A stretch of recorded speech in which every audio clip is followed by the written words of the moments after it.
Welcome to this special edition of What the Hell Just Happened, the vlog that seeks answers to the eternal questions like, how much wood would a woodchuck chuck if a woodchuck could chuck wood? I'm your host, Martin Ganapolar.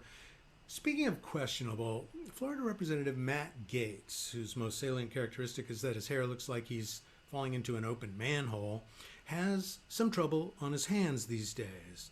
Even before this week's news broke, he distinguished himself as a truly creepy and nasty person. So it's clearly time once again to invoke the feature that we call, Why the Hell Are You Still Here?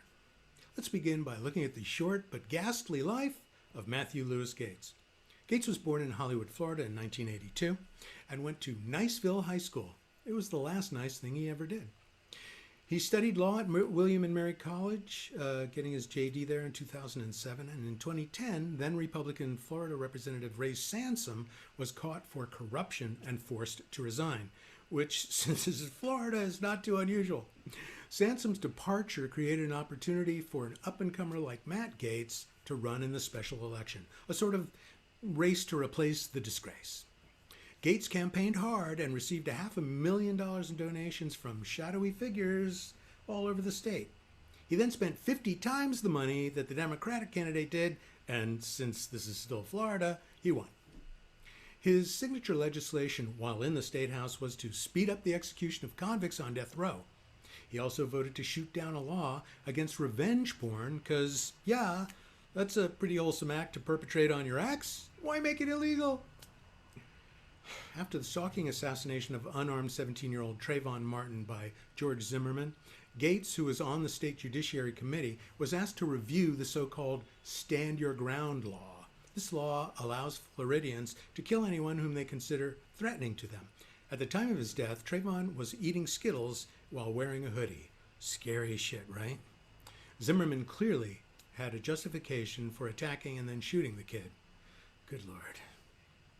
Anyway, Gaetz said he'd look at the law, but vowed, quote, not to change one damn comma of it, end quote. So much for objective assessment. As we all remember, Zimmerman was acquitted in that case, and then he later sold the gun that he used to kill Trayvon Martin on a gun sales website, getting $137,000 for it. How much you want to bet Zimmerman voted for Gaetz? In 2016, Gaetz announced his run for the U.S. House of Representatives. More magic money flowed into the campaign, and during that, his campaign centered on supporting firearms open carry laws, killing Muslim terrorists, and building a wall on the Mexico border, which last I looked, was nowhere near Florida. He didn't have to declare himself a fervent servant of Dirty Donnie, because it was obvious, but he did so anyway, and still does today. And speaking of today, guess what the hell just happened to Matt Gaetz? Yeah, that's right. He's now the subject of an investigation which alleges that he participated in sex trafficking with minors. He categorically denies this, but then again, he denies global warming too. And by the way, he was the only congressman to vote against the Combating Human Trafficking in Commercial Vehicles Act. It was almost as though he saw that as a personal threat for some reason. Anyway, according to a New York Times article, Gaetz and his Florida buddy Joel Greenberg, a Roger Stone ally and convicted child sex trafficker, were caught surfing dark web prostitution sites where they had sex with paid girls while being high on ecstasy without bothering to check the girls' IDs. And so last week, an investigation into Gaetz and Greenberg's behavior was initiated.